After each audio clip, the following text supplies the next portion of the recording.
le bord du presidente. C'est moi.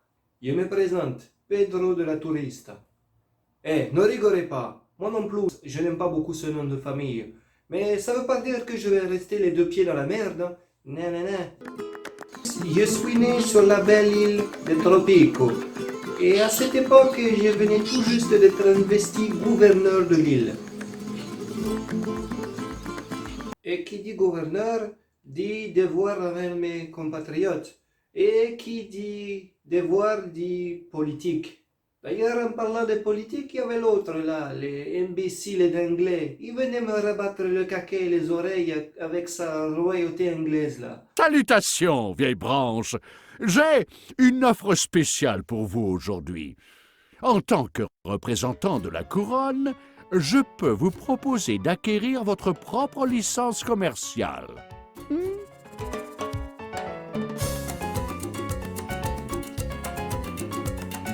Et comme il me cassait les tortillas, j'ai préféré acheter ma licence commerciale aux Hollandais. Mais ça n'a pas suffi, nanana. Il est revenu quelques jours plus tard pour me vanter les mérites de son crétin de roi là. Comme vous le savez, Sa Majesté se plaît à jouer les bouts de feu. Le roi a décidé de préparer un grand feu de joie, le plus grand du monde. Et il lui faut tout le bois possible. Alors bon, j'ai fait construire un camp de bûcherons.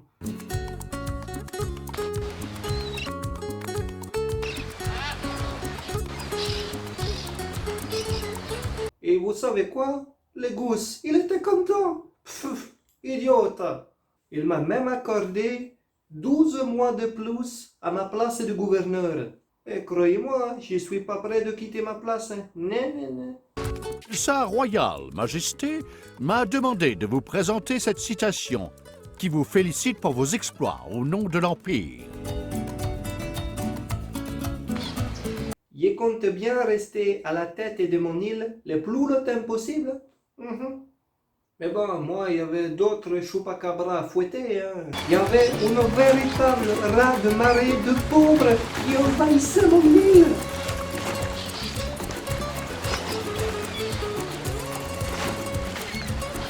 Tropico ne ressemblait plus à rien.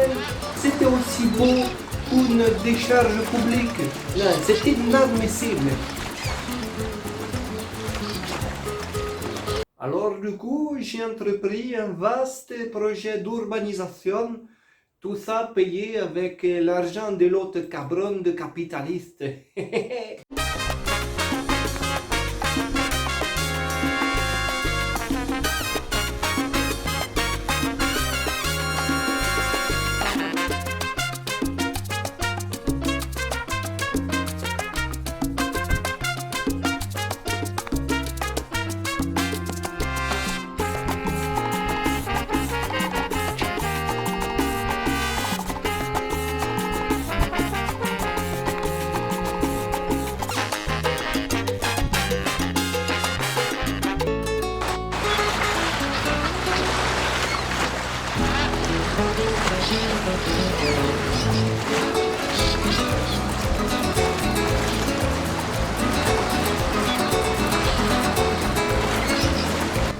Ah, j'étais si fier du résultat. C'était si beau de voir ces quartiers pleins de vie. Franchement, écoutez, ça c'est Tropico. Le bruit des vagues, la belle musique. Bon, même s'il reste encore quelques pauvres ici et là.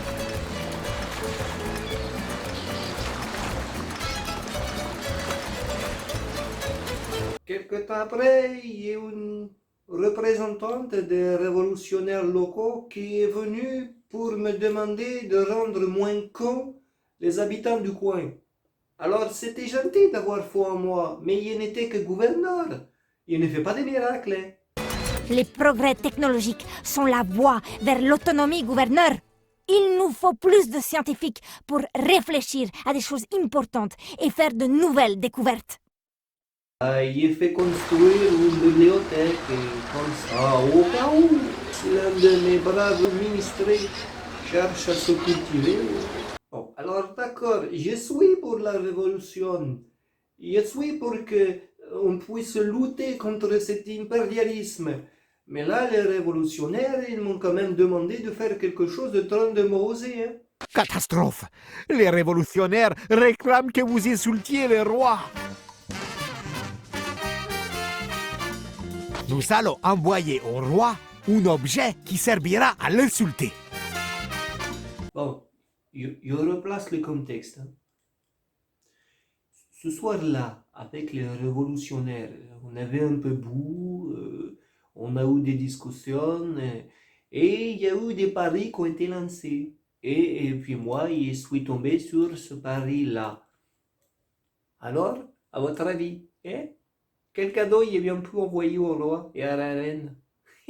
La reine est furieuse que vous ayez offert à son mari des sous-vêtements plus sexy que ceux qu'il lui a offerts pour son dernier anniversaire. Eh oui, j'ai osé envoyer ce petit cadeau. Et oui, effectivement, le roi, il a vraiment très mal pris. Les choses ne vont pas bien pour vous, vieille branche. Sa Majesté est très mécontente et a décidé de vous punir pour faire un exemple. Mais ça va. Le roi, il m'en a pas trop voulu parce que quelques jours après, il m'a recontacté pour passer une commande. Sa Majesté veut échanger du bois contre des moutons. Du bois contre des moutons, ça intéresse quelqu'un? Bon, si vous ne voulez pas de moutons, vous devrez vous contenter d'argent. Comme quoi, hein, il peut l'insulter, lui et sa femme, et puis pourtant il revient vers moi, il peut pas se passer de moi, il peut pas se passer de moi, de mon île, et puis de nos ressources. Crétin des capitalistes. Bon, je ne vous ai pas encore parlé de mon bras droit, penultimo. Bah, il est pas méchant, mais Madre de Dios, il a été bercé trop près du mur. C'est un con! Quelqu'un m'a volé un manuscrit et l'a publié sous un faux nom. C'était le récit autobiographique de deux hommes qui vivent à la montagne et apprennent à se connaître en profondeur. Ce n'est vraiment pas très gai comme histoire. Ah, les révolutionnaires, hein, ils étaient plus acharnés que jamais pour faire la révolution. Et puis il faut dire aussi qu'ils étaient apparemment très contents de moi et de mon travail pour y arriver. On ne nous donnera jamais la liberté. Il faut la prendre de force. Nous devons former nos propres soldats, des soldats prêts à se battre et à mourir pour notre patrie. Grâce à vos efforts, le mouvement révolutionnaire devient plus fort. Parmi tous les pauvres qu'il y avait sur mon île, il y en avait un avec qui j'ai presque sympathisé au fil du temps. Eh, il dit presque, hein. Presque. Bonne nouvelle! Nous avons enfin trouvé comment marchent les mousquets envoyés par la couronne. Il suffirait juste d'actionner la détente. L'équipe de recherche a éprouvé quelques difficultés jusqu'à ce qu'elle comprenne qu'il ne fallait pas observer l'intérieur du canon au moment de tirer. Nous avons perdu plusieurs hommes à cause de cela. Je vous l'avais dit, bercé trop près du mur. Mais le pire, c'est que c'est pas le seul. Si la connerie est une maladie, elle a contaminé tous mes gardes. Gouverneur, j'ai trouvé ce livre dans votre bureau. Il a été écrit par le camarade Marx et il propose des idées intéressantes sur la façon dont nous devrions bâtir notre société. Quoi? Elle est rentrée dans mon bureau, cette idiota de rebelle? Et puis d'abord, c'est qui ce Marx? Hein? Et c'est quoi ces projets? C'est quoi ces idées pour faire évoluer notre société?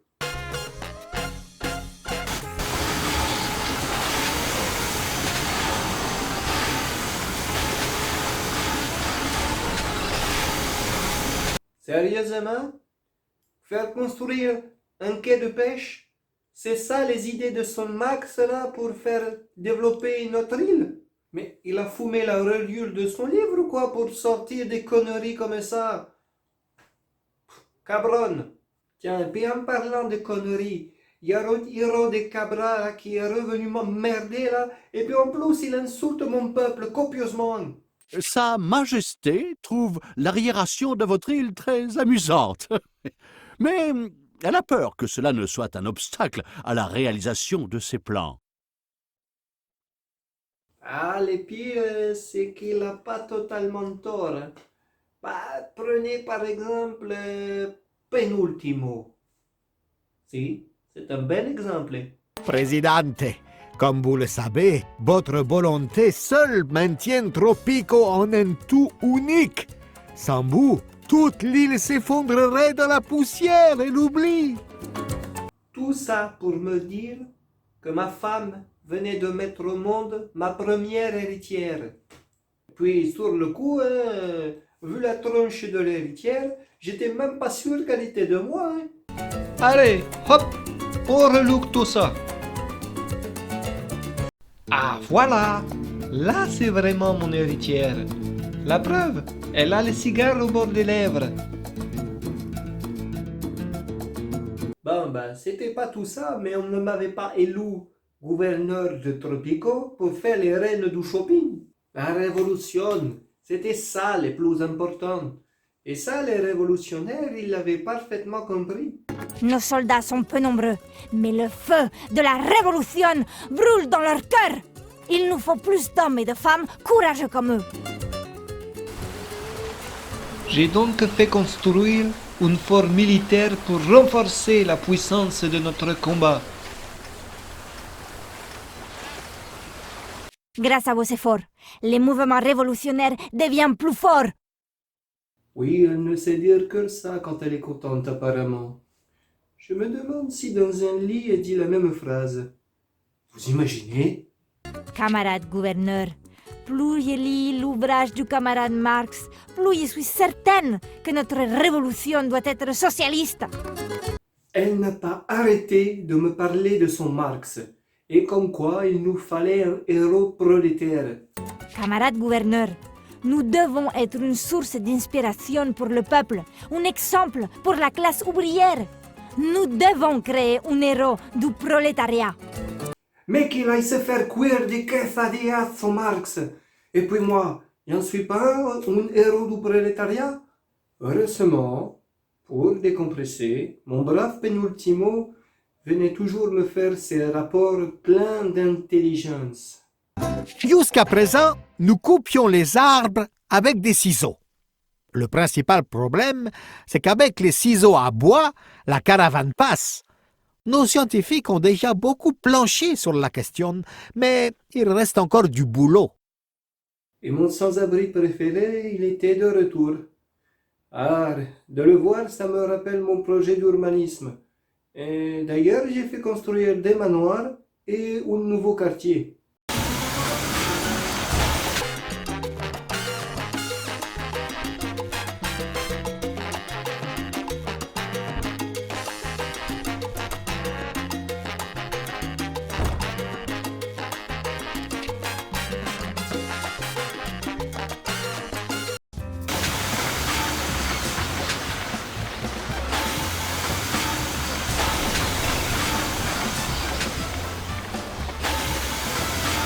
Et puis, quelques mois plus tard, c'était le grand jour.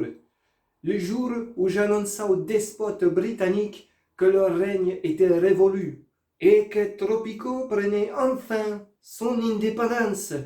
Présidente! Oups, je m'avance. Gouverneur, l'île est prête pour la révolution. Sa Majesté a beaucoup ri en lisant votre déclaration d'indépendance. Bon, l'autre cornichon d'anglais là, il s'est foutu de moi. Mais mon peuple, lui, il croyait toujours en moi, il me soutenait. Alors j'ai fait un discours et je me suis retroussé les manches. Tropiciens, tropiciennes, nous avons dû subir pendant trop longtemps le régime impérialiste. Aujourd'hui, nous est offert l'occasion de nous affranchir de ces Anglais et de leur pudding. À partir de maintenant, Tropico deviendra une nation indépendante, où notre voix seule comptera, où notre avenir sera forgé selon nos idéaux, par nous-mêmes et pour nous-mêmes. Je vous le dis, mes amis, nous voilà libérés, délivrés de la censure capitaliste. Viva Tropico!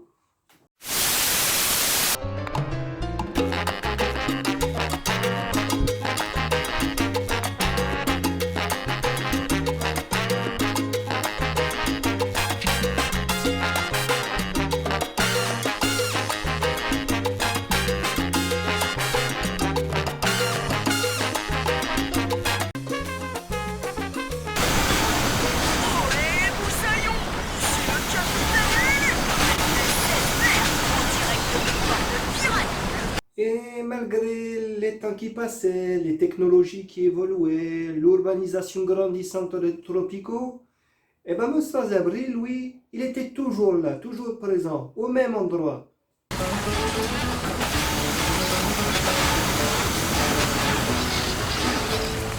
N'empêche, hein, c'est beau de voir que certaines traditions sont toujours là malgré tout. D'ailleurs, en parlant de tradition, il y a Penultimo là qui est venu me faire un rapport, encore. Présidente, vous vous doutez bien que nous avons été sciés quand nous avons inventé les journaux. C'est un papier sur lequel on peut imprimer des informations, des interviews avec des notables tropiciens ou des éditoriaux politiques. Autrement dit, tous les tropiciens pourront s'exprimer. En plus, cela vous fera passer le temps quand vous irez au petit coin, présidente. Mais c'est toi qui vas y aller au coin si tu continues à me parler comme ça, comme à un bébé. Espèce d'imbécile. Du coup, j'ai fait la seule chose capable de me calmer et d'éviter de triper ce cabron. J'ai encore fait des travaux. Et encore.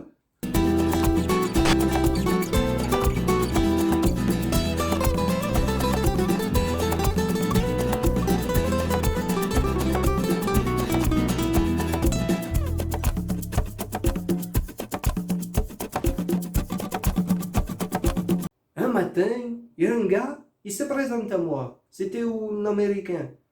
À peine il a ouvert la bouche, que c'était pour se prendre. Mais c'est vraiment des pleurnichards, ces Amerlocs. Salut, vieux frère. On n'a pas vraiment la pêche ces temps-ci en Amérique. Il faut que ça cesse.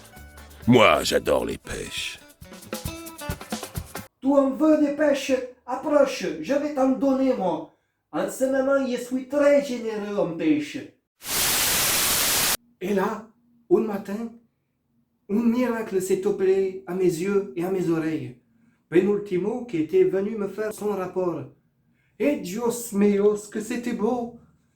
J'entendais la voix des anges à travers son récit. Et puis j'avais une preuve. Une preuve que Penultimo, il est pas si con. Je l'avais peut-être mal jugé finalement. Par la présente constitution, les dirigeants de la nation tropicienne, investis de la volonté accordée par le peuple des Tropiques, proclament solennellement l'obéissance aux lois de l'État et le respect des valeurs universelles et traditionnelles tropiciennes que sont la liberté, la paix, l'amour, l'entente, la sieste et les comptes en Suisse. Ainsi est signée la première constitution légitime de Tropico. Après ce moment émouvant, j'ai rédigé les décrets de ma constitution. Droit de vote universel, un État laïque et une armée professionnelle. Pour ces derniers points, j'ai peut-être fait une petite erreur. Oui, je n'avais plus personne dans mes bases militaires. Tout le monde s'était tiré.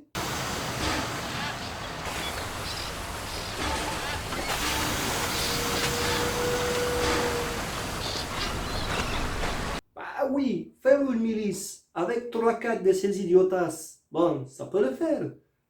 Mais faire une armée de professionnels avec ça, non, c'est trop demandé. Du coup, j'ai dû faire venir les militaires depuis l'étranger pour que tout rentre dans l'ordre. J'ai l'air fort, moi, maintenant.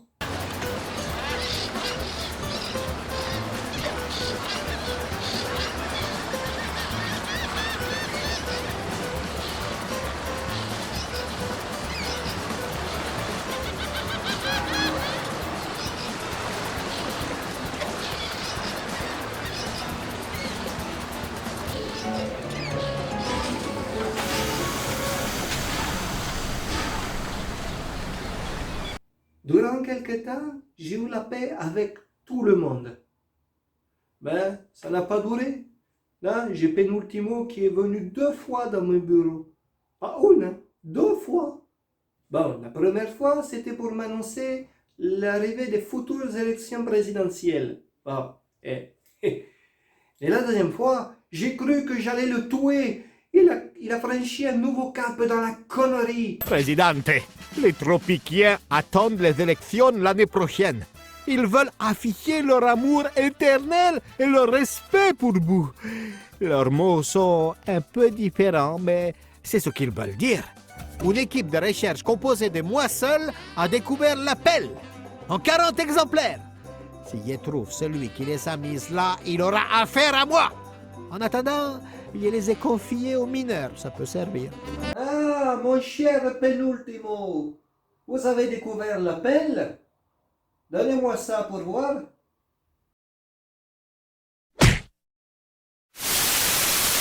Heureusement, mon bon ami les sans-abri était toujours là, toujours présent. Je l'aime bien, je l'aime tellement bien que je lui ai trouvé un petit nom affectueux. Je l'ai appelé Fidèle.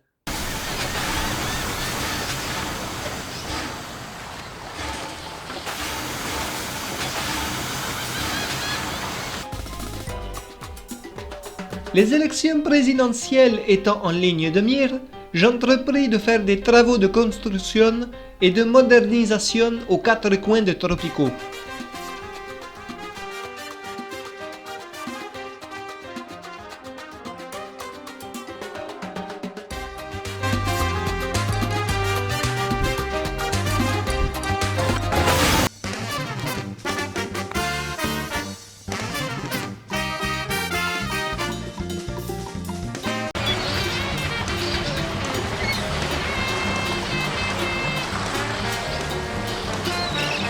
Et là, en pleine course pour ma réélection de présidente, une grosse merda me tomba dessous. La trépidante vie amoureuse de votre famille est à l'origine d'une grossesse inattendue. Plusieurs choix s'offraient à moi, mais je me suis résolu à ne pas faire trop de vagues et à reconnaître l'enfant. Madre de Dios, mais pourquoi ai-je accepté? L'enfant ne me ressemblait à rien en plus. Il ressemblait à un bourreau. Un peu comme Penultimo, tiens. À la naissance de l'héritier, tous les animaux se turent, une lumière brilla dans les cieux et le chupacabra vint s'incliner devant les nourrissons.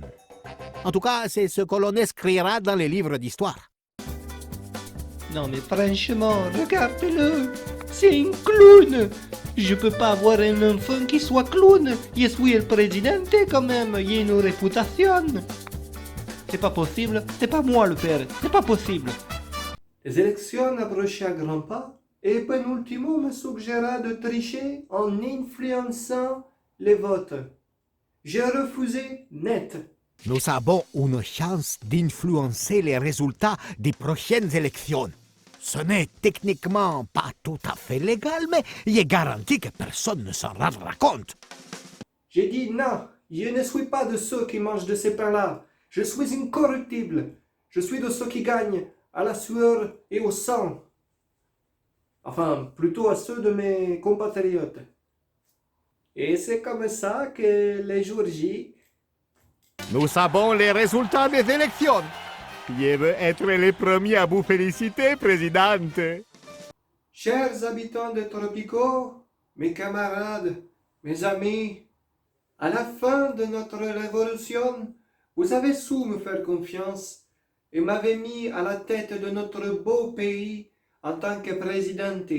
Et en voir les résultats d'aujourd'hui, vous me faites toujours confiance. Vous avez toujours foi en moi et je vous en remercie. Je vous promets de ne pas vous décevoir et de lutter encore et toujours contre l'envahisseur et de continuer de développer notre pays par tous les moyens jugés nécessaires. Et cela afin d'inscrire Tropico et ses habitants dans les futurs. Viva Tropico!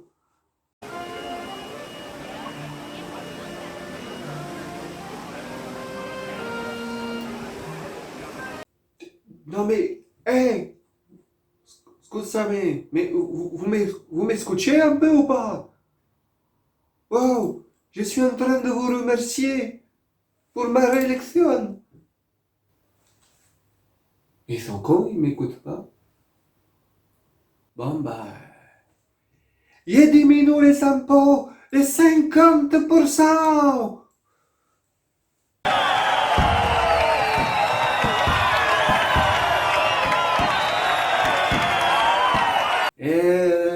Quel pays de crétinos. Je suis pas venu, moi. Hein.